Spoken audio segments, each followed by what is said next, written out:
tidak akan memberi penjelasan itu tidak benar dan tidak betul, satu fitnah. Dan saya tanya kepada awak, adakah saya buka kelab malam tempat arak yang kamu kata tu? Lim, aku tanya kau meniaga apa? Kau duit banyak ni, kau bagi-bagi duit kat Indonesia, baling-baling duit. Yang tu rezeki mereka, Tuhan bagi kat saya. Kamu tahu kalau saya buka akaun sekarang, siapa saja nak bagi, kamu tahu berapa puluh million saya boleh dapat sebulan? Banyak orang kaya-kaya nak menyumbang kepada saya. Saya kata menyumbang bukan kepada saya untuk saya membagi. Bagilah kepada engkau orang sendiri, kau pilihlah siapa orang susah. Kau bagilah sendiri.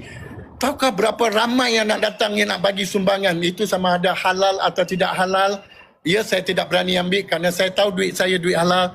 Saya berniaga ayam, saya berniaga nasi. Duit keuntungan saya seorang. Ada anak angkat. Nantilah awak, saya cakap awak dah blok. Awak buat macam saya. Awak nak bagi saya jam. Saya cakap saya tak jam. Saya tak jam.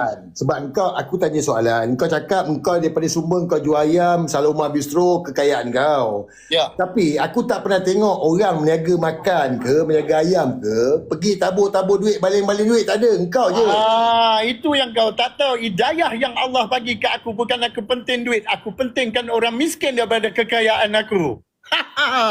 Sebab itu aku bukan gila duit. Aku hanya memberi rezeki kerana aku tahu itu milik Allah, bukan milik aku. Milik Allah, aku mati dengan kain kapan yang aku bawa. Tapi aku tak pernah jumpa ni. Aku tak pernah jumpa orang baling-baling duit.